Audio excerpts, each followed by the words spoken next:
listening to the Right Fit podcast. This is episode 1.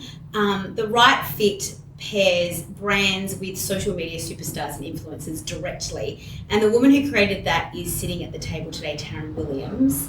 Welcome. Hi. Thank you. And we have a couple of other people we'll get to in a sec. But Taryn, did you want to just by way of introduction explain what the Right Fit briefly does and why we're sitting here today? Yeah, I think you captured it so nicely there. Essentially, it's an online marketplace for creative talent. So we have everything on the platform from influencers, actors, bloggers, social media superstars, models, photographers, videographers, but a huge part of the backbone of the platform is social media and social media reach of all of those categories. So not just influencers, but our photographers, our models, our actors. It incorporates all of their social channels. So brands can literally come to the platform, post a brief, and find the talent they need and book them and pay them all safely and securely through the platform. And so we have 2 other people in the room today. Would you guys, Matt, would you like to go first, introduce yourself and how you got to sit at this table to have this discussion about the role of the It's a illustrious table. Yeah, no, thanks for having me. My name's Matt Holmes. I am co-founder and director of a PR agency in Sydney called Poem. We look after brands such as Google, Adidas, The Athlete's Foot, Expedia, across multiple services, but one of which is influencer marketing. So hopefully I have a little bit of experience around this space. I guess where the expertise might vary between the rest of the guys here is that a lot of times brands are coming to me for recommendations or counsel. So yeah, we look at influencer identification as well as management of those influencers. So it'd be interesting to kind of hear different sides of the coin today from 2 different other points of view. And over to the other side of the table, Simon. Hey guys, so my name's Simon Hancock. I am in a pretty fun position where I get to see both sides of the industry. I am a menswear and lifestyle blogger. In addition to that, I also own my own PR and communications agency. And we specialise predominantly in hospitality, so bars and restaurants around Sydney and around Australia, meaning that much like Matt, we also are involved in all of the influencer elements of campaigns that we may work across. But the cool thing is in being involved on both sides of the fence, I guess you could say, really gives you a unique insight into how campaigns are run and how people like Taryn and what she's doing are really disrupting the marketplace, as the phrase goes. So can we, I'd love to go around the table and have a frank discussion about what an influencer is, because I feel like influencers have forever existed, but we just sort of define them now by way of social media standing and status, which didn't exist 10 years ago. I think there's some really blurry lines around what an influencer is, and I think a lot of people say, oh yeah, I'm an influencer, or that's what I want to do for a living, and they're really outside of the scope. And other people could be sitting like bang on where brands want to get to, and they're just not interested in, partnering commercially with anybody or making that a viable income source for them. So I don't know who wants to go first. I think it's super interesting. I absolutely love this question because obviously it's something that we get all the time. Yeah. Brands coming to us saying, we've decided we want to work with an influencer who has over 100,000 followers. And we're like, what? How is that an influencer? How is that the right person for your brand? What are you actually trying to achieve? Why have you decided that makes this person an influencer? Do a lot of brands come to the Right Fit with that vision in their head of, we want to work with an influencer, but they don't actually know what it is? It's like when a marketing person who's 50 plus goes, oh, we've got to make a video to go viral. It's like, it doesn't work. Yeah, I know. It's so frustrating because that's not how it works. We see both complete opposite ends of the spectrum. Yeah. So we definitely see those brands where it's probably their first time dipping their toe in this murky water of working with influencers and not really knowing how that works, what a brief would look like, what success would look like, anything, right through to some of the top tier brands who are incredibly savvy, who know exactly who their target market is, how to speak to them, and how to engage the right influencers for their brand. So we see both ends of the spectrum. So that's why I think it's so important one of the reasons I wanted to create this podcast is trying to educate people around this topic and get some clarity in. Yeah. So Simon, you're sort of, I guess you are an influencer and then you work with influencers as well. So what's your take on it? So it's a bit of a mix. I think, I think the one thing that needs to be recognised is as a new industry and an industry that emerged very, very quickly with very little restrictions or guidelines or measurable statistics around it, I think influencer marketing is finally getting to a point where both brands and agencies are cottoning on to, okay, it's all well and good for us to engage an influencer with X amount of followers. We've now gotten to a point with how is that actually translating to sales? How is that translating with reach? We are getting to a point as a collective where we're realizing there may be someone that may only have 20,000 followers, but they write the most influential men's blog on automobiles and vehicles. So for a certain brand, that's going to be a lot more valuable than someone with 500,000 followers who doesn't have that correct demographic. Yeah. So I guess in answer to your question, what is an influencer? I think at this stage, it's a valuable person that a brand or an external agency can identify and say, this person is aligned with your brand, what your brand wants to do, and the message that your brand wants to give out to the world. Yeah. Awesome. Matt, what are your thoughts? Yeah, I think similar to the previous 2 points, I guess from our point of view, I think the scale is a really interesting one, because I think initially, perhaps just from personal experience, people are looking through their own Instagram channels, and Instagram seems to be a real focus when we talk about influencer marketing, when actually, blogs seem like so long ago now, but we're actually recommending to a lot of clients to use multiple channels, particularly not just focusing on Instagram, particularly obviously since Facebook took up the reins and it's now really difficult to get cut through. So somebody within a niche interest group can have far more influence to, as Simon mentioned, to 5,000, 10,000, 20,000 followers, rather than just constantly going after very few of which actually exist in Australia, those kind of 100,000 fan plus. So an interesting experience for us was when we started working with Google, which was a pretty eye-opening and experience and pretty crazy. Have you been to Google head office? We have, yeah. Is it really awesome? It is really awesome, and there are really scooters. Is and, it like the movie that it is a little bit like that, yeah. that Owen Wilson's in? With Owen Wilson and and they who's ride a on the sidekick walls, with they them, ride on the glass. There are- That's my dream. There are scooters. There's lots of outbound. Everyone's on segways, like, yeah.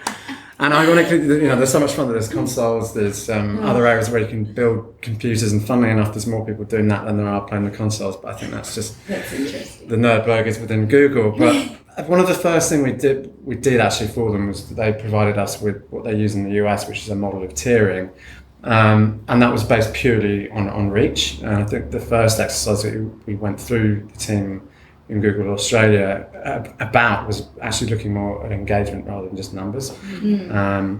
I think there's been a few dark days within influencer marketing where it was purely just about the public numbers that you could see on your own channels, and there's been a few audits over the years where we've seen so-called influencers almost kind of disappear off the face of the planet once that cull's been done. So we try and look at the engagement more than we do the reach, or at least try and find a balance between the two. So you can, with certain niche interests, find somebody who has a really small following, but they're highly engaged and have way more influence than a beauty blogger who you're trying to spread your product to 1 million people, and a lot of their audience might be male, which is another topic we'll probably come on to shortly.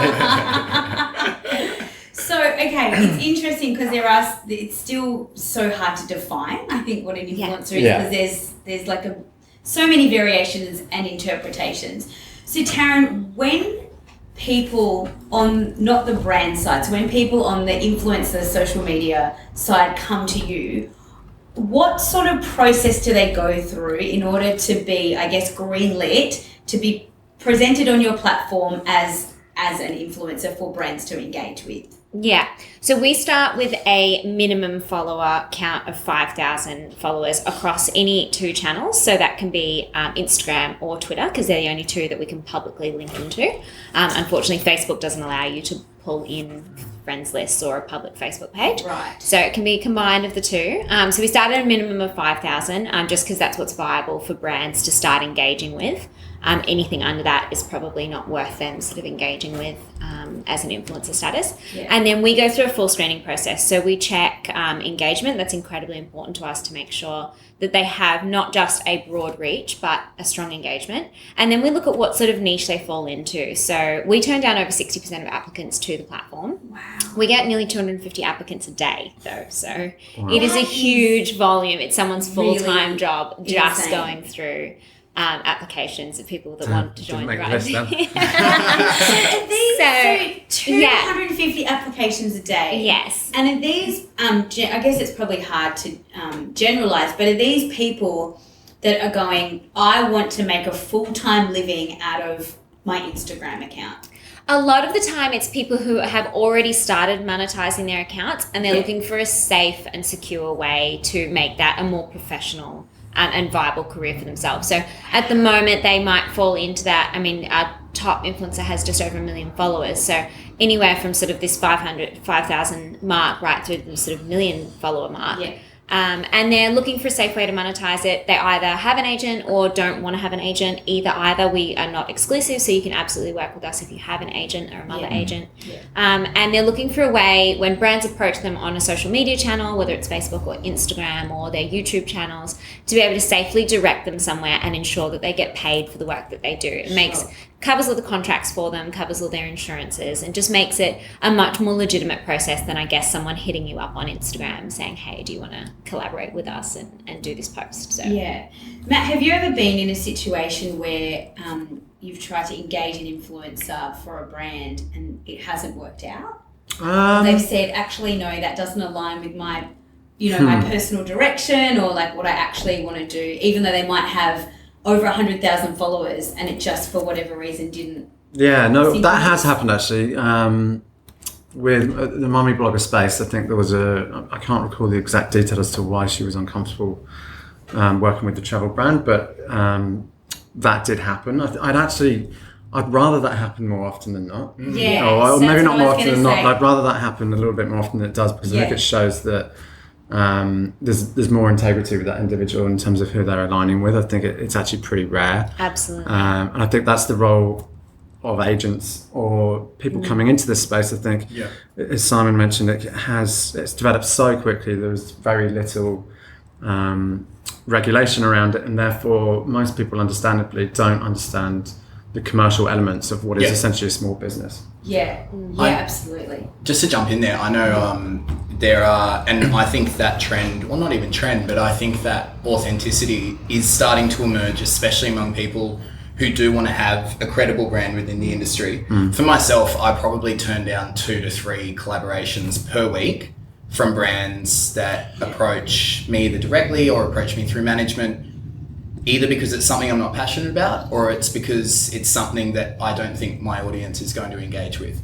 So, Is that kind of empowering? well, I mean, When you're look, like, it is. Actually, no. Yeah, it is different for me because Thanks, I guess it's a bit different for me because I'm an influencer who isn't trying to make it their sole source of income. Yes. So I do have that flexibility to really pick and choose who I work with, and the freedom and the authenticity that can give you is huge. But I really would never see the value in, and as I said, opportunities come up all of the time. And if it's not a product that I personally get excited about, or it's not a brand that excites me, I won't just do it for the dollar. And I think there's a trend there of influencers really building their niche market and really building that valuable core base of subscribers that go, we love what you do and we love how you live and the different elements and they about your identify life. with that. Absolutely. Yeah, totally. Yeah. And because it would make, and because it makes sense. I think that's important. Like as somebody in media, to align yourself with things that make sense for you. Otherwise, it's exhausting. Yeah. If you're saying yes to one thing and then contradicting yourself in another post or through a blog or just through it, even being an ambassador for something or an affiliation,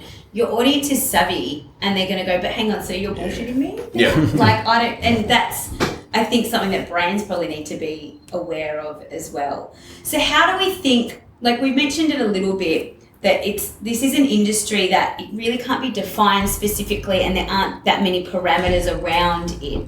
How do we think it's going to sort of, I guess, flow in the next sort of 12 to 18 months and grow, and what, do we think that there's going to somehow be like an organisation that has to almost police stuff online as far as hashtag spawn, so people know that it's a sponsored post, or those sorts of questions I think are coming up legally even at the moment. Well, I know from an agency perspective, and it's something that influencers who are listening is probably something to be aware of, and it's not something that's spoken about too frequently yet, but there are the intelligence and the availability of back-end tools to measure success and to measure reach and to measure authentic engagement across influencer activities. So that could be on your blog, your Instagram, your Twitter. The tools available to an agency side to really measure the authentic reach an influencer is increasing daily. So I think over the next 12 to 18 months there will be a massive growth in that technology, and I'm sure Matt can shed a little more light on this as well. But I think that again just brings back to the message of it's really important to be authentic, and it's really important to, rather than focusing on a huge audience, focus on an authentic audience. Yeah. Yeah, I can agree more. I mean, there's regulations that have been put in place, or recommendations, probably, I think more so from a legal perspective, guidelines from AANA. A lot of them are common sense. Also, I guess the use of hashtag sponsored or hashtag ad for somebody who's built a career from PR and earned media, I have a little bit of an issue with a lot of the campaigns we've worked with having a hashtag ad on them, because it's about being earned, I think more about the relationship. And I think in most cases, we would never try and dupe the audience, that there has been some kind of partnership or collaboration with the brand. And I would never advise a client to do that anyway. People are far too savvy these days to immediately call that out. Measurement tools as well, as I guess there's the responsibility, I think, is twofold. One from agencies. Again, I think there's probably been a little bit too much money thrown at influencers or into this space from advertising agencies and media agencies who are just used to essentially paying to create noise. And I think that's where PR agencies in particular have perhaps better experience of understanding kind of building relationships that are long term, which is definitely the approach that we would make. But then also, I think there's a responsibility on the influencers, if you're going to try and build a career in this space, to use Business Manager and to use plenty of decent free tools out there that you can then provide the metrics and measurements that increasingly you're going to be required to do so before entering into a commercial relationship, because marketing budgets have been cut across the board. Yeah. Rightly, marketers are more and more accountable than they ever have been, and yet this influencer marketing space has kind of come in on the blind side and has been completely unregulated and a bit of a wild west. But you'll only get away with that once, and I don't think you'll be able to build a relationship with a brand or a career if you start refusing to give some pretty basic metrics, which has happened on a lot of occasions, more so a few years ago, to be honest. But okay. So Taryn, what are some of the success stories that you've seen? I mean, the Right Fit launched in August last year, so you have seen like an incredible amount of growth in a very, very short space of time. Last year. Yeah, it was. That's insane. It's been actually crazy. Phenomenal. Yeah, it's been pretty crazy, and obviously just seeing the product adapt as well and how people have used it. Obviously, when we first launched, we. Obviously, social media was at the backbone of everything that we did, but it wasn't really designed for a pure play influencer space. And it's been really fantastic seeing brands think a lot more about how they engage influencers as part of a broader campaign. So seeing brands engage an influencer to be a part of their hero brand campaign shoot, as well as using them to then amplify that content across their own channels. So instead of just saying, hey, we'll gift you some clothing, or hey, would you like to be in this shoot that, we'll pop on our social channels, they're actually coming up with a much broader strategy and saying, hey, how could we engage an influencer as part of this really broad campaign from the start? How could we hire someone who has a really great authentic reach in our space and get them to blog for us on a regular basis and then appear in our TV commercial and our print campaign, and then seed that out across their social channels as well. And it being a much longer, more authentic, I think, relationship, which I think is, as Matt sort of touched on, really important, that it's not just these sort of flash in the fire one night campaigns, that it is like something that's engaged and sustained over time. Yeah. Do you guys think, don't ask you all this question. Do you think it's dangerous for brands with marketing budgets to entrust somebody who might have a lot of followers on Instagram but might get caught DUI in a week, and you have no idea that might happen because you've not met this person, you've not sat in a room with them, you have no agreement necessarily in place, no understanding of who they are? Is it dangerous to be throwing money at people just because they're really hot on social media and you don't know what's going to happen in 6 months from now, when that brand alignment might still be very in the front of people's minds? Yeah, I mean, it's definitely a spiky question in the fact that if I look back, I suppose, in the traditional space of working with talent from a TVC perspective or in PR campaigns, there were probably contracts in place a lot more regularly than there are on just simple posting, and conflict clauses and obviously behaviour clauses that would negate payment if, like you said, if that happened with a celebrity. I mean, there are going to be idiots anywhere in any shape whether they happen to be celebrities or I guess not influencer. The other I word. Yeah, I had to be careful with that. Censored. I think the risk is slightly less in the levels of money that are being spent in comparison to what was gone before, but and whether those relationships are particularly long term, and in most cases they're not. So I don't think most consumers would kind of immediately make the connection between a lot of influencers and a particular brand in one instance, whereas in the past, individuals such as Tiger Woods, when he gets himself into trouble, then the association's right back to Nike is a very quick one. But I do think, again, when we were talking about just being a little bit more due diligence, and rigor, I think there needs to be more agreements in place than perhaps there are at the moment in the experience that we've had. But again, I think that just comes to having the right counsel, whether it's an agency or whether it's dealing with somebody directly who's savvy. And to Simon's point earlier, which I absolutely love, like he cares about his community and his audience and knows what they like. That's awesome. And that's always going to be your best filter. I think, again, we're talking a lot about kind of pay for play. Personally, it's not the best way to use influencer channels. I think it's if brands can let go of the reins a little bit and bring consumers in and give them control and ask them to curate or create content on their behalf, as opposed to what traditionally might have happened is we've created this piece of content or a TVC or this product. Can you essentially just sprue it for us? And that was about as complicated as the relationship was. And I just don't think that's the right way to go. Yeah. Taryn, I mean, I know that you're a very busy woman, so I doubt that you're across all of the briefs. So important. It's amazing you're even here. Cancel 3 meetings to be here.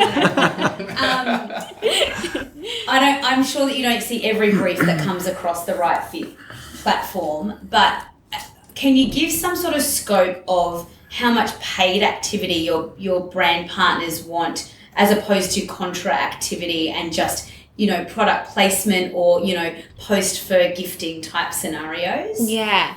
It would be hard to give you the exact number breakdown, but it's probably about roughly, I'd say 60% paid, 40% contra offers, opportunities. And that really goes across sort of all of the different categories. So, for example, we have influencers who are top tier photographers and videographers on a paid travel trip at the moment. So they're going away. They're not, so they're being paid to capture content, but as part of that, seeding across their social channels because they're also travel bloggers. And so there's really interesting opportunities like that, which in some cases would normally be an unpaid opportunity.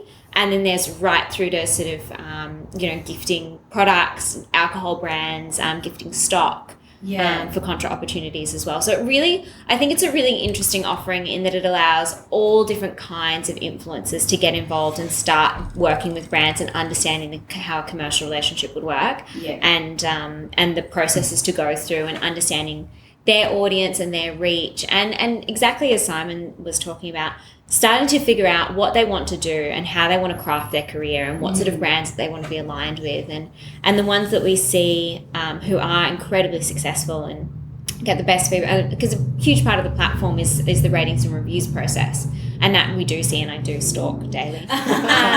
Just confession. 2 stars. Because I love seeing we get feedback from both sides of the marketplace, so it's really interesting seeing what the influencers say about brands and how the campaign was pulled together from a brand side as well, and then seeing from a brand, why they engaged particular influencers and how the campaign succeeded. They look very much into the return on their investment and what the click-through was, or what the positive brand sentiment was around the posts that they do. So that's been really interesting for me, seeing, I guess, both sides of the marketplace, how they feed back. And so, Simon, Yes. How much time do you spend being an influencer? And how, because it's... And can you separate the two? Yeah. Yeah. Today I'm going to be an influencer. Yeah. Oh, yeah. I've got my influencer pants on. It's Tuesday. Influencer Tuesday. I mean, how much of your free time, spare time are you dedicating to growing this thing and versus having a real job? Look, it's... Yeah, it's... Look, Maz, it is definitely a combination. For example, today, I have had a pretty mental week at Huddle Group over the last week. Today, I looked at my Instagram account. I haven't posted in 5 days. Oh, wow, okay. That's pretty unusual for me. Usually, I'll try to at least be every couple of days. Again, for me, it's all about going back to kind of quality, not quantity at the moment.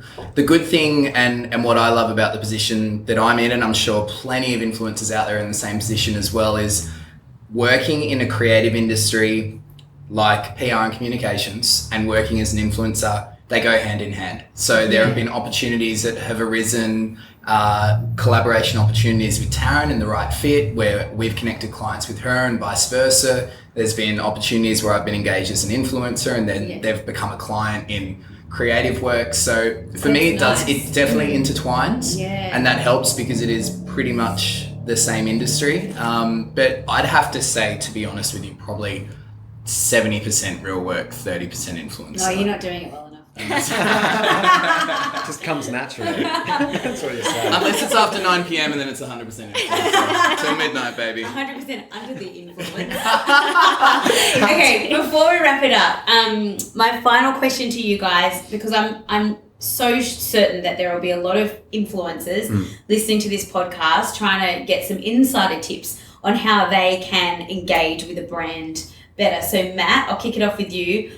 Do you have any advice for influencers listening on how they can maximize that brand engagement potential on their platforms? Initially, I'd just say seek advice. I think it treats it like a small business, and therefore, if you think that you need counsel or advice on how to build a platform, then there are plenty of management companies out there or individuals that can represent you and will negotiate the right levels of fee. But more importantly, help you from a measurement perspective. The other one is authenticity. I think it's just the most important thing within this space. I think it's a word that we've all mentioned.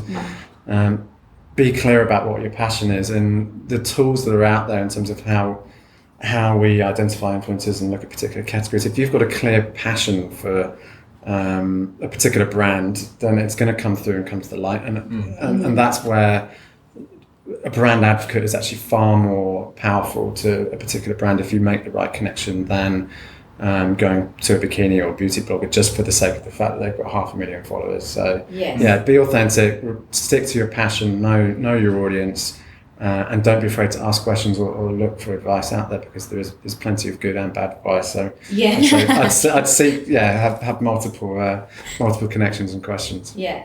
Taryn, what is your advice for influencers? I feel like you're going to say, don't contact the brand directly. Leave it on the platform.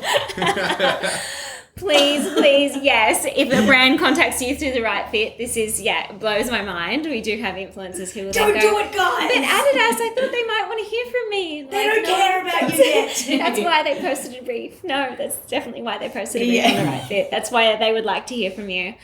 Totally agree with what Matt said. I think it's so important. Firstly, know your audience. really get clear about what your offer is. So when you're going to a brand or a brand's approached you to work with them, be really, really clear about what you're offering, what it is that you want to offer them, how you want to engage and work with them, why you think it's of interest to why it should be of interest to them and why it's of interest to your followers, and how you would see that creative campaign coming to life. So don't just say, hey, I'd love to work with you, I've got 500,000 followers or whatever it might be. Say, I'm actually going on this trip to Vietnam and I'd love to engage your brand on it, and this is how I would see it coming to life, and this is how I want to see the story coming out. I've put together a mood board. Put some effort into it. As Matt said, it is a business and this is a commercial relationship. As Matt said, don't be afraid to ask questions. Really make sure that you understand what's expected of you, and then really make sure you honor your commitments. Make sure that you are posting on time, make sure you're meeting those deadlines, and be communicative. That's what brands want. They want to hear from you. They want to hear your suggestions, they want to hear your ideas, and they want to hear from you through the process. Yeah, cool.